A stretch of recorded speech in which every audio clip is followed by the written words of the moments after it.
So guys, जैसा कि हमने पिछले एपिसोड में देखा कि दितियान ने श्रेक सिटी पर बिस्ट अटैक करवा दिया और वो एल्डर जुआन से लड़ रहा था। युआओ स्टार डुओ फॉरेस्ट में सेवंथ सोल रिंग ढूंढ रहा था, मगर इविल आई किंग उसके सामने आ गया। फिर अब हम तियानमेंग को देखते हैं। इविल आई किंग के एकदम सामने आने की वजह से वो काफी ज्यादा डर गया था, इसीलिए युआओ के कॉन्शियसनेस के अंदर चला जाता है। इविल आई किंग युआओ को अपने मेंटल डोमेन के अंदर फंसाकर उस पर हमला करता है। युआओ को उसके कई सारे रूप दिखाई दे रहे थे और इविल आई किंग इसी चीज का फायदा उठाकर उस पर हमला करता है, लेकिन युआओ को उसके बारे में पता चल गया था और वो अपनी सोल शॉक स्किल की मदद से उसका अटैक फेल कर देता है। वहाँ काफी एनर्जी रिलीज होती है, जिसकी वजह से युआओ और इविल आई किंग दोनों दूर हो गए। इविल आई किंग अपने टेंटिकल्स की मदद से उसे पकड़ने की कोशिश करता है, पर युआओ ने अपनी मास वीकनेस स्किल का इस्तेमाल करके उन्हें रोक दिया। वो अपने डार्क टेरर क्लो की मदद से टेंटिकल्स को काटने लगे। इविल आई किंग को इससे काफी गुस्सा आता है और उसने एक पावरफुल अटैक कर दिया, मगर युआओ मेंटल डिस्टर्बेंस स्किल का इस्तेमाल करके उसे रोक देता है और गोस्ट ट्रेस स्किल की मदद से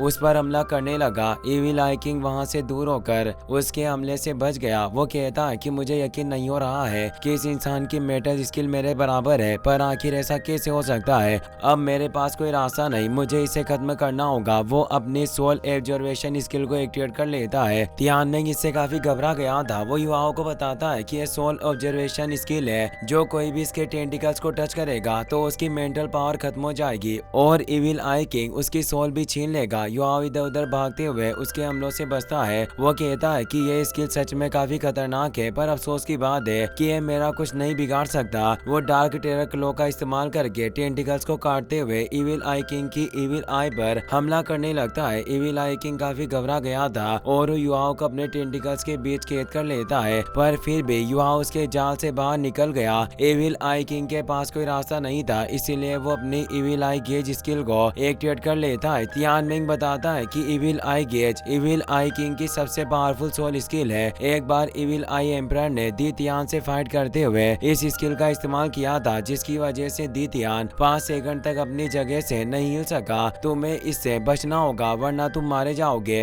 इविल आई किंग अपने इविल आई गेज स्किल से उस पर हमला कर देता है, लेकिन युवाओं अपनी स्पेशल स्किल का इस्तेमाल करके उसका अटैक फेल कर देता है। इविल आई किंग इससे काफी हैरान था। उसे समझ नहीं आता कि आखिर युवाओं उसके हमले से कैसे बच गया। युवाओं कहता है कि मेंटल डिस्टर्बेंस एरिया है और मेरी मेंटल पावर तुम्हारी पावर से कहीं ज्यादा स्ट्रॉन्ग है। जब तुम्हें गुस्सा आया और तुम खुद पर काबू नहीं रख सके तो मैंने तुम्हें अपने मेंटल एरिया के अंदर फंसा लिया था। अब तुम बचकर नहीं जा सकते। वो अपनी destiny school born skill destiny judgement से उस पर हमला करता है, जिसकी वजह से इविल आई किंग की मेंटल पावर काफी कमजोर पड़ जाती है और उसे चक्कर आने लगे। मौके का फायदा उठाकर युवाओं उसे अपने मेंटल थ्रेड्स के अंदर बांधकर उस पर जोरदार हमला करता है, जिसकी वजह से इविल आई किंग की मेंटल पावर फ्रीज हो गई थी और वो कुछ नहीं कर पाता। उसे काफी तकलीफ होती है और वो वहाँ से भागने की कोशिश करता है, लेकिन युवाओं अपने destiny school born skill soul explosion से उस पर खतरनाक हमला करता है, जिसकी वजह से एक एक करके उसके टेंटिकल्स नष्ट होने लगे और बुरी तरह से घायल हो गया। युवा उसकी इविल आई में जोरदार मुक्का मारता है, जिसकी वजह से उसकी डेथ हो गई और वो जमीन पर गिर जाता है, पर उसकी सोल रिंग बाहर नहीं निकलती। तियानमेंग इससे काफी हैरान था। वो कहता है कि मर चुका है तो आखिर अभी तक इसकी सोल बोन बाहर कैसे नहीं आई। युवा अपनी डेस्टिनी आई की मदद से उसकी डेड बॉडी को देखने लगा। उसके शरीर में एक सोल कोर था। युवा उसे बाहर निकाल कर देखने लगा और कहता है कि इसके अंदर से काफी स्ट्रॉन्ग सोल एनर्जी रिलीज हो रही है। मैं यकीन के साथ कह सकता हूँ कि इविल आई किंग ने अपनी सोल भी इसके अंदर छिपा कर रखी होगी। वो अपने डार्क टेरर क्लो और लाइफ गार्डियन नाइफ से उस पर हमला करके उसे खोलने की कोशिश करता है, पर इससे भी कोई फर्क नहीं पड़ता। युवाओं कहता है कि क्या तुम्हें सच में ऐसा लगता है कि तुम डार्क टेरर क्लो और लाइफ गार्डियन नाइफ से बच गए तो मैं तुम्हें इतनी आसानी से जाने दूंगा। कुछ भी हो जाए पर मैं तुम्हारी सोल लेकर आऊंगा। वो इलेक्ट्रोलक्स की प्योरिफिकेशन फायर की मदद से सोल कोर पर आग लगाता है। इविल आई किंग को इससे बहुत ही ज्यादा दर्द होता है। वो कहता है कि अगर तुमने मुझे मारने की कोशिश की तो मेरे फादर तुम्हें भी जिंदा नहीं छोड़ेंगे, लेकिन अगर तुम मुझे जिंदा छोड़कर यहाँ से जाने देते हो तो मैं तुम्हें भी यहाँ से सही सलामत बाहर भेज दूंगा। युवाओं ने उसकी एक ना सुनी और वो सोल कोर को नष्ट कर देता है, जिसकी वजह से उसकी रेड सोल रिंग सामने आ गई। यहाँ तक कि इविल आई किंग की एक स्कूल बोन भी सामने आती है। तियानमेंग कहता है कि मुझे उम्मीद नहीं थी कि इविल आई किंग के पास एक स्कूल बोन भी होगी, पर खैर तुम्हारे पास पहले से डेस्टिनी स्कल बोन है। अब ये स्कल बोन तुम्हारे किसी काम की नहीं। तभी डेस्टिनी स्कल बोन अपने आप एक्टिवेट होकर इविल आई किंग की स्कल बोन को एब्जॉर्ब कर लेती है, जिससे उसकी पावर काफी बढ़ जाती है और युवाओं को पता चल जाता है कि श्रेक एकेडमी खतरे में है। वहीं एल्डर जवान दीतियान से फाइट कर रहे थे, पर उनका कल्टिवेशन कमजोर होने की वजह से वो ठीक तरह से उसका मुकाबला नहीं कर पा रहे थे। शाओ जे इससे काफी घबरा गए। यूनजी कहती है कि दीतियान का कल्टिवेशन लेवल मास्टर मू एन से भी कहीं ज्यादा था, पर फिर वक्त रहते मास्टर मू ने लाइट होली ड्रैगन के एट्रीब्यूट का इस्तेमाल करके दीतियान का मुकाबला किया था। मुझे डर है कि भले ही मास्टर जुआन अपनी पूरी पावर का इस्तेमाल क्यों ना कर ले, पर दीतियान को नहीं हरा सकते। एल्डर जुआन और दीतियान को फाइट करते देख श्रेक सिटी के सैनिक काफी घबरा गए थे, पर शी जिंग उन्हें मोटिवेट करके बिस्टे पर अटैक करवाते हैं ताकि बिस्टे सिटी वॉल पर हमला करके अंदर ना आ सके। शी जिंग कहते हैं कि सोल बिस्टे इंसानों से काफी अलग होते हैं। लो लेवल बिस्ट में इंसानों की तरह सोचने की क्षमता नहीं होती, पर हाई लेवल बिस्ट इंसानों की तरह चालाक और शातिर होते हैं, मगर फिर भी वो अपने गुस्से में आकर हमले की प्लानिंग करने के बारे में नहीं सोचते।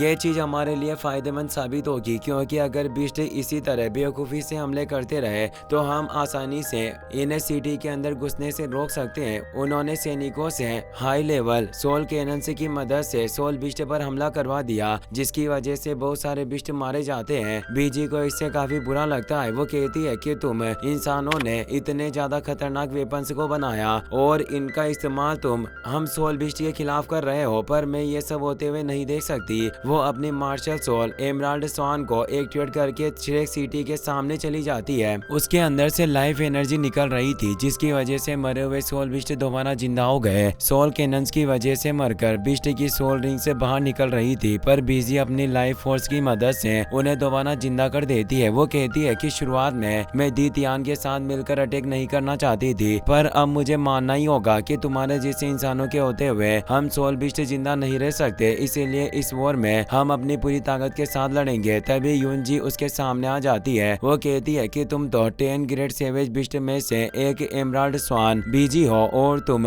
सबसे दयालु सोल बिस्ट के तौर पर भी जानी जाती हो, तो आखिर अब तुम बिस्ट के साथ मिलकर श्रेक सिटी पर अटैक क्यों कर रही हो? दीतियान पूरी सिटी को बर्बाद करके श्रेक एकेडमी को खत्म करने के बारे में सोच रहा था। कहीं ऐसा तो नहीं कि तुम सोल बिस्ट के मन में इंसानों की जान की कोई परवाह नहीं है, जिस वजह से तुम ये सब कर रहे हो? बीजी कहती है कि तुम गलत समझ रही हो। मैं मानती हूँ कि इतने वक्त से स्टार 2 फॉरेस्ट में सोल बिस्ट की संख्या नियंत्रित रही है, पर तुम इंसान लगातार पावरफुल बनते जा रहे हो। इससे मुझे डर लग रहा है कि अगर तुम सब इसी तरह ताकतवर बनते रहे तो आगे जाकर साधारण इंसान के पास भी पावरफुल हथियार होंगे और उस वक्त हम सोल बिस्ट को विलुप्त होने से कोई नहीं बचा सकेगा। यूनजी कहती है कि इस बहस में तुमसे कभी नहीं जीत सकती और मैं खुद मानती हूँ कि सोल रिंग्स के लालच में आकर सोल मास्टर्स गलत राह पर जा चुके हैं, पर सोल मास्टर पूरे कॉन्टिनेंट को रक्षा के लिए सोल रिंग्स का इस्तेमाल करते हैं। तुम इतनी आसानी से सब लोगों की सोच नहीं बदल सकोगी। Shi Jing high level soul cannons की मदद से अटैक करने लगे। उन्हें रोकने के लिए बीजी holy green light shield activate कर देती है, जिससे बहुत सारे बिस्ट की जान बच गई और उन सब की पावर बढ़ जाती है। यूनजी ये सब देखकर काफी हैरान थी। वो सोचती है कि बीजी ने न सिर्फ सारी सोल कैनन्स के अटैक को रोका, बल्कि उसने शील्ड की मदद से सारे सोल बिस्ट को सपोर्ट भी दिया। अगर ऐसा ही चलता रहा तो हम सोल बिस्ट का मुकाबला नहीं कर पाएंगे, इसीलिए हमें पहले बीजी को हराना होगा। और वो अपनी martial soul green shadow godly eagle में बदलकर बीजी पर हमला करने के लिए जाती है। बिस्ट उन्हें रोकने की कोशिश करते हैं, मगर वो इतनी तेजी से मूव कर रही थी कि कोई उन पर हमला नहीं कर पाया।